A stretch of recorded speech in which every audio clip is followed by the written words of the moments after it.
ஸ்ரீ விஷ்ணு புராணம் 19ஆம் பகுதி. பிரகலாதனின் பிரார்த்தனை. இரணியன் தன் புரோகிதர்கள் உண்டாக்கிய கிருத்தியை வீணானதை கேட்டு திகைத்தான். பிறகு அவன் தன் புத்திரனை அழைத்து, பிரகலாதா, உன் பிரபாவம் அதி அற்புதமாக இருக்கிறதே, இதற்கு காரணம் என்ன? இது மந்திரத்தால் உண்டானதா, இயல்பாகவே உள்ளதா? தெரிய சொல் என்றான். பிரகலாதன் தன் தந்தையின் பாதங்களை தொட்டு வணங்கிவிட்டு, ஐயனே, எனக்கு இந்த பிரபாவம் மந்திர தந்திரங்களால் உண்டானதல்ல, இயற்கையாகவே உள்ள சுபாவம் உள்ள எவனவன் இதயத்திலே ஸ்ரீ மகாவிஷ்ணு நிலையாக பிரகாசிக்கிறாரோ அவனுக்கெல்லாம் இத்தகைய பிரபாவம் உண்டு. யார் ஒருவன் தனக்கு கேடு நினையாததாய் போல பிறருக்கும் கேடு நினைக்காமல் இருப்பானோ அப்படிப்பட்டவனுக்கு பாவத்தின் காரியமாகிய பாவம் உண்டாவதில்லை. எவன் மனோவாக்கு காயங்களினால் யாருக்கும் துரோகம் செய்யாமல் இருக்கிறானோ, இப்படி நல்ல சிந்தனை உள்ளவனான எனக்கு ஆத்தியாத்மிகம், ஆதி தெய்வீகம், ஆதி பௌதிகம் என்ற மூலக துக்கமும் எப்படி உண்டாகும்? ஆகையால் விவேகமுள்ளவர்கள் ஸ்ரீஹரியை சர்வாத்மனாக இருக்கிறான் என்று நினைத்து சகல பூதங்களிடமும் சர்வதேச சர்வ காலங்களிலும் இடைவிடாமல் அன்பு செலுத்த வேண்டும் என்று பிரகலாதன் கூறினான். ஹிரண்யன் இன்னும் குரோதத்தால் பொங்கி அங்கிருந்த அசுர கிங்கரர்களை கூவி அழைத்து, இந்த துஷ்ட பையனான பிரகலாதனை கொண்டு போய் 100 யோஜனை உயரமுள்ள உப்பருகையின் மேலே இருந்து கீழே தள்ளுங்கள். அந்த மலையின் மேலிருந்து இவனது உடம்பெல்லாம் சின்ன பின்னம் அடைந்து சிதையட்டும் என்று கட்டளையிட்டான். அதன் பிரகாரம் கிங்கரர்களும் பிரகலாதனை இழுத்து போய் மிகவும் உயரத்திலிருந்து கீழே தள்ளினார்கள். ஆனால் பிரகலாதன் தனது இதய கமலத்தில் புண்டரீகாட்சனான ஸ்ரீமன் நாராயணரையே நினைத்து கொண்டிருந்ததால் பூமி தேவி வெளிப்பட்டு சர்வபூத ரக்ஷகனின் பக்தனான பிரகலாதனை தன் திருக்கரங்களால் ஏந்தி கொண்டாள். அப்படி கீழே விழுந்தும் தன் அங்கத்தில் கிஞ்சித்தும் சேதமில்லாமல் சுகமாய் எழுந்து வந்த தன் மகனை பார்த்து ஹிரண்யன் மனம் பொறுக்காமல் மகாமாயாவியான சம்பராசுரனை கூவி அழைத்து, அசுர உத்தமனே, துன்மார்க்கனான இந்த பையனை சாகடிக்க நான் எத்தனை உபாயம் செய்தும் இவன் சாகாமலே தப்பி விடுகிறான். ஆகையால் உமது மாயா சக்தியினால் இந்த துராத்மாவை சம்ஹரிக்க வேண்டும் என்றான். அதற்கு சம்பராசுரன் இணங்கி, அசுரேஸ்வரா, எனது மாயா பலத்தை பாரும். சஹஸ்ர கோடி மாயைகளை செய்து இந்த பிரகலாதனை நானே சாகடிக்கிறேன் என்று கூறிவிட்டு பிரகலாதன் மீது பல வகையான மாயைகளை பிரயோகித்தான். ஆனால் பிரகலாதனோ அந்த அசுரன் மீதும் வெறுப்படையாமல் ஸ்ரீ மதுசூதனனான மகாவிஷ்ணுவையே நினைத்து கொண்டிருந்தான். அப்போது ஸ்ரீமன் நாராயணனின் நியமத்தினால் அநேகமாயிரம் ஜுவாலைகளோடு கூடிய திருவாழி புறப்பட்டு பிரகலாதனை ரட்சிப்பதற்காக அதிவேகமாக வந்து சம்பராசுரனின் மாயைகளை எல்லாம் தகித்து சாம்பலாக்கியது. பிறகு இரணியன் இன்னும் பிடிவாதமான குரோதம் கொண்டு சம்சோஷகன் என்ற வாயுவை பார்த்து, சீக்கிரமாக இந்த துஷ்டனை நாசம் செய்வாயாக என்று கட்டளையிட்டான். அந்த வாயு அசுரனும் அதிக குளிர்ச்சியும் அதி உஷ்ணமும் கொண்டு பிரகலாதனின் திருமேனியின் உள்ளே பிரவேசித்தான். ஆனால் பிரகலாதன் தன் ஹிருதயத்திலே ஸ்ரீமன் நாராயணனை தரித்திருந்தபடியால் அங்கு குடிகொண்டிருக்கும் ஸ்ரீ மதுசூதனன் ரக்ஷக மூர்த்தியாய் எழும்பி அந்த சம்சோக்ஷகனை விழுங்கி ஒரே கணத்தில் நாசம் செய்தருளினார்.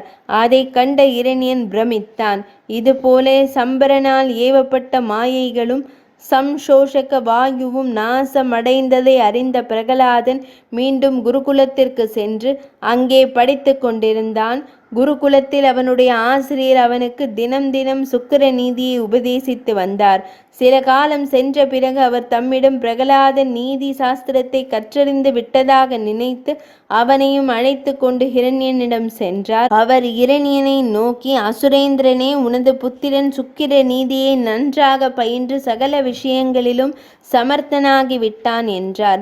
ஹிரண்யன் சிறிது மனச்சமாதானம் அடைந்து பிரகலாதனை பார்த்து, மகனே, அரசனானவன் நண்பர்களிடமும் பகைவரிடமும் நடுவரிடத்திலும் விருத்தி, சாமியம், ஷயம் என்பவை நேரிடும் சமயங்களிலும் எப்படி இருக்க வேண்டும்?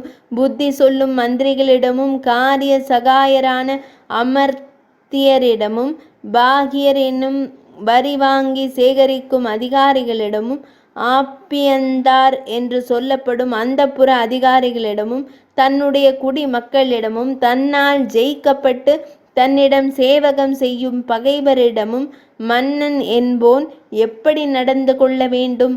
சாந்தி விக்கிரகம் முதலியவற்றில் எங்கே எதை எதை செய்ய வேண்டும்?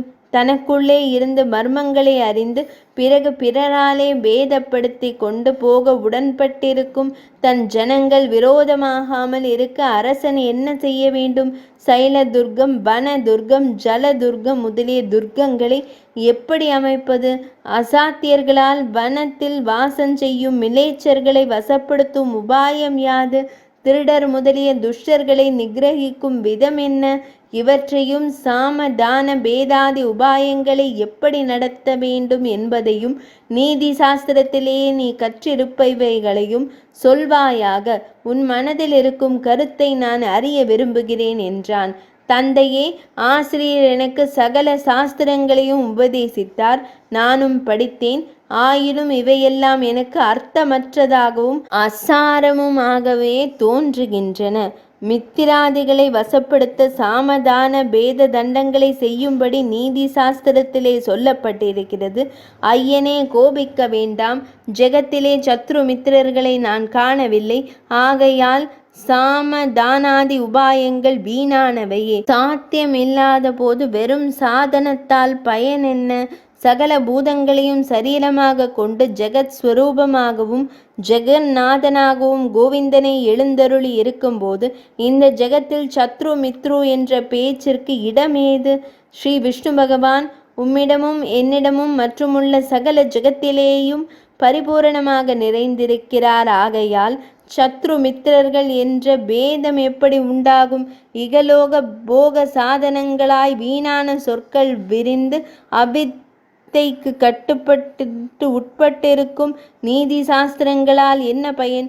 ஐயனே, பந்தங்களை நீங்கும்படியான பிரம்ம வித்தை பயிற்சிக்கே முயற்சி செய்ய வேண்டும். மின்மினி பூச்சியை பார்த்து அக்னி என்று பாலகன் பிரமிப்பது போல் சிலர் அஞ்ஞானத்தால் அவித்யை வித்தை என்று நினைக்கிறார்கள். எது சம்சார பந்தத்திற்கு காரணமாகாதோ அப்படிப்பட்ட கருமமே கருமமாகும். எது மோட்சத்துக்கு காரணமாகுமோ அப்படிப்பட்ட வித்தையே வித்தையாகும். மற்ற கர்மங்கள் யாவுமே வீணான ஆயாசத்தை உண்டாக்குமே ஒழிய வேறாகாது. ஆகையால் நீதி சாஸ்திரத்தால் வரும் ராஜ்யாதி பயன்களை துச்சமாக நினைத்து உத்தமமான விஷயத்தை கூறுகிறேன். பூமியில் ராஜ்ய அபேட்சை இல்லாதவனும் தன அபேட்சை இல்லாதவனும் உண்டாம். ஆயினும் பூர்வ புண்ணிய வசத்தால் கிடைக்கத்தக்கதே கிடைக்குமே அல்லாது நினைத்தது கிடைக்காது. கோபாக்கியம் உடைய என் தந்தையே, ஜெகத்தில் யாவரும் தமக்கு ஐஸ்வர்யம் உண்டாக வேண்டும் என்று முயற்சி செய்கின்றனர். ஆயினும் அது ஜென்மாந்திர பாக்கிய வசத்தினால் அன்றி முயற்சியால் உண்டாகாது. விவேகமில்லாதவர்களுக்கும் முயற்சி செய்யாதவருக்கும் நீதி சாஸ்திரம் அறியாதவருக்கும் அதிர்ஷ்டவசத்தால் ராஜ்யாதிகள் உண்டாகின்றன. ஆகையால் ஐஸ்வர்யத்தை விரும்புவோரும் புண்ணியத்தையே செய்ய முயல வேண்டும். தேவ, மனுஷ்ய, மிருக, பட்சி, விருட்ச ரூபமுடைய பிரபஞ்சம் யாவும் ஸ்ரீ அனந்தனுடைய ஸ்வரூபமாக இருக்கின்றன. ஆனால் அஞ்ஞானிகளுக்கு அவை வேறு போல தோன்றுகின்றன. ஸ்ரீ விஷ்ணு பகவான் விசுவதா ரூபதரன். ஆகையால் தாவர சங்க மாதகமான பிரபஞ்சத்துக்கு எல்லாம் அந்தர்யாமியாக இருக்கிறான் என்று நினைத்து விவேதியாக இருப்பவன் சகல பூதங்களையும் ஆத்ம சமானமாக பாவித்திருக்க வேண்டும்.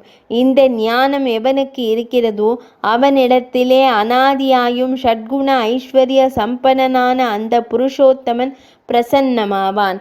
அவன் பிரசன்னமானால் சகல விதமான கிளேசங்களும் விலகி போய்விடும் என்றான் பிரகலாதன். அதை கேட்ட இரணியன் சகிக்க மாட்டாமல் கோபத்துடன் தன் சிங்காதனத்திலிருந்து எழுந்து தன் குமரனின் மார்பிலே உதைத்து கையோடு கையை அறைந்து அருகிலிருந்த அசுரர்களை பார்த்து, விப்ரஜித்து, ராகு, பலன், இந்த பயலை நாகபாசங்களினால் கட்டி இழுத்து சமுத்திரத்திலேயே தூக்கி போடுங்கள். தாமதம் செய்ய வேண்டாம். இல்லையெனில் தைத்திய தானவ சமூகங்கள் மூடனான இந்த பாவியின் வழியில் சென்று கெட்டு போய்விடும். என்ன சொல்லியும் இவன் மாறவில்லை. இவனை நான் சொன்னபடி செய்யுங்கள் என்று கட்டளையிட்டான். தைத்தியர்கள் அவனது கட்டளையை ஏற்று பிரகலாதனை நாகபாசங்களால் கட்டி கடலில் போட்டார்கள். பிரகலாதன் அதில் வீழ்ந்து அசைந்ததும் கடல் நீர் எல்லை கடந்து ஜெகமெங்கும் வியாபித்தது. இவ்விதம் கடல் நீர் பொங்கி பூமியில் வியாபிப்பதை கண்ட ஹிரண்யன் தைத்தியர்களை அழைத்து சமுத்திரத்தில் மூழ்கியிருக்கும் அந்த துஷ்டன் மீது அலைகளை நெருக்கமாக அடுக்குங்கள். அந்த பையன் பிழைப்பதால் யாதொரு பயனும் இல்லை. ஆகையால் ஜலராசியின் நடுவில் மலைகளால் நாலாபுறமும் அமுக்கப்பட்டு கொண்டே பல ஆண்டுகள் இருந்தானாகில் அவன் உயிரை விட்டு விடுவான் என்றான். பிறகு தைத்திய தானவர்கள் உயர்ந்த மலைகளை பறித்து கொண்டு வந்து பிரகலாதன் மீது போட்டு அவனை சுற்றிலும் 1000 யோஜனைக்கு மலைகளை அடுக்கினார்கள். இவ்விதம் பிரகலாதாழ்வான் சமுத்திர மத்தியில் அத்தனை தொல்லைகளிலும் ஏகாக்கிர சித்தனாய் அச்சுதனையே துதிக்கலானான். புண்டரீகாட்சனே, உனக்கு எனது வணக்கம். புருஷோத்தமனே, உனக்கு தண்டனிடுகிறேன். சர்வலோக ஸ்வரூபனே, உனக்கு நமஸ்காரம். உக்கிரமான சக்கராயுதமுடையவனே, உனக்கு தண்டனிடுகிறேன். பிரம்மண்யம் என்று சொல்லப்பட்ட தவம், வேதம் முதலியவைகளுக்கு தேவனாகவும் பசுக்களுக்கும் பிராமணருக்கும் ஹிதனாகவும் ஜெகத்திற்கெல்லாம் இரட்சகனாகவும் ஸ்ரீகிருஷ்ணன் என்றும் கோவிந்தன் என்றும் திருநாமமுடைய உனக்கு மேலும் மேலும் தண்டனிடுகிறேன். பிரம்ம ரூபமாகி உலகங்களை படைத்து கொண்டும் தனது சொரூபமாகி ரட்சித்து கொண்டும் கல்பாந்தத்திலே ருத்ர ரூபமாகி சம்ஹரித்து கொண்டும் திரிமூர்த்தியாக விளங்கும் உனக்கு தண்டனிடுகிறேன்.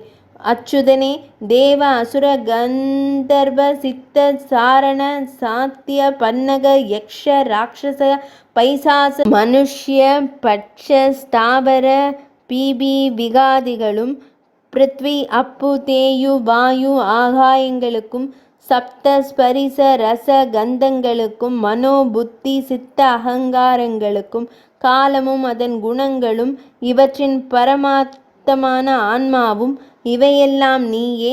வித்தை அவித்தை சத்தியம் அசத்தியம் பிரவர்த்தி நிவர்த்தி போதோக்த சர்வ கர்மங்களும் நீயே. விஷ்ணு பகவானே, சமஸ்த கர்ம போகத்தை அனுபவிப்பவனும் சர்வ கர்ம பயன்களும் நீயே.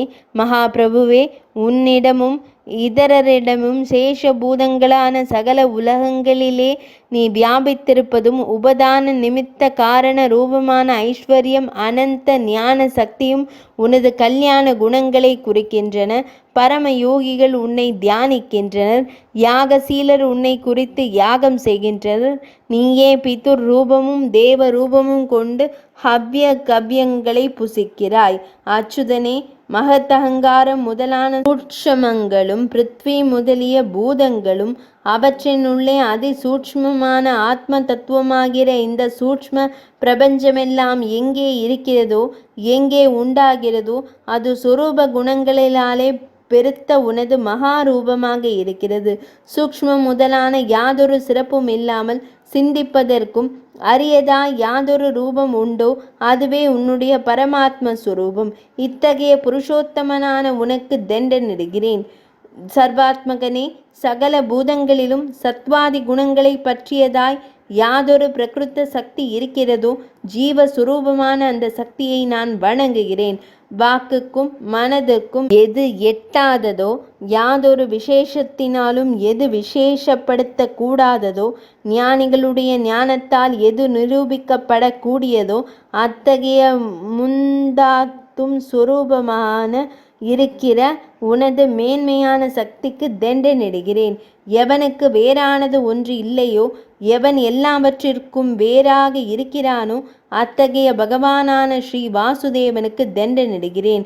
கர்மாதீனமான நாம ரூபங்கள் இல்லாமல் விலக்ஷணனாய் இருப்பதாக மட்டும் எவன் காணப்படுவானோ அத்தகைய மகாத்மாவிற்கு எனது நமஸ்காரம். சங்கர்ஷனாதி வியூக ரூபையானவனுக்கு நமஸ்காரம். தேவதைகளும் எவனுடைய பராத்பரமான ரூபத்தை காண முடியாமல் மச்ச கூர்மாதி அவதார ரூபங்களையே அர்ச்சனை செய்வார்களோ அந்த பரமாத்மாவிற்கு வந்தனம்.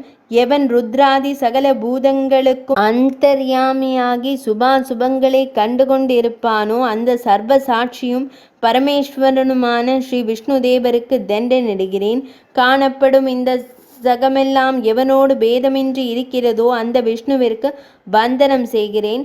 யாவற்றிற்கும் ஆதியான அந்த ஸ்ரீஹரி எனக்கு பிரசன்னனாக கடவன். அட்சரம் என்ற பெயருடையவனாக இருக்கும் எவனிடம் பிரபஞ்சமெல்லாம் நூலில் வஸ்திரம் கலந்திருப்பது போல கலந்தும் நூலில் மணிகள் சேர்க்கப்பட்டிருப்பது போல சேர்க்கப்பட்டும் இருக்கிறதோ அந்த தியான சம்யனான அச்சுதன் என்னிடம் தோன்ற கடவன். சர்வ சுவாமியாய் சர்வ சேஷியாய் இருக்கிற அந்த ஸ்ரீ மகாவிஷ்ணுவிற்கு தண்டமிடுகிறேன். எவனிடம் சகலமும் படைப்பு காலத்தில் உண்டாகுமோ, எவன் சகல சரீரனாகவும் சகல ஆதாரமாகவும் இருக்கிறானோ அந்த சுவாமிக்கு பல முறைகள் தண்டனிடுகிறேன். யாவுமே எம்பெருமானது விபூதியாய் அவனை பற்றியே நிற்பதும் இயல்வதுமாய் சற்றேனும் சுதந்திரம் இல்லாமல் இருப்பதை பற்றியே எம்பெருமானை யாவும் என்றும் அவன் அன்றி வேறொன்றும் இல்லை என்றும் அவன் உள்ளேயே சுருகி தன்னையும் அனுசந்தித்தபடியாகும். இதுவே விஷத்வைதம். ஸ்ரீ அனந்தன் எங்கும் ஆன்மாவாய் அகமும் புறமும் ஞானானந்தமயனாய் நிறைந்திருப்பதால் நானும் அவனாகவே இருக்கிறேன். ஆகையால் என்னிடத்திலிருந்தே யாவும் உண்டாயிற்று. நானே யாவுமாக இருக்கிறேன். எப்போதும் இருக்கிற என்னிடத்திலே எல்லாம் இருக்கின்றன. நானே அவ்யயனாகவும் நித்தியனாகவும் வேறொரு ஆதாரமின்றி தன்னிலேயே தானாக பரமாத்மாவாக இருக்கிறேன். நான் படைக்கும் முன்பு பிரம்மம் என்ற பெயரை உடையவனாக இருந்தேன். அப்படியே பிரளய காலத்திலும் எல்லாம் உள்ளே ஒடுங்கும்படியான பரமபுருஷனாக இருப்பேன் என்று பிரகலாதன் தியானித்து கொண்டிருந்தான். 19ஆம் பகுதி முற்றிற்று.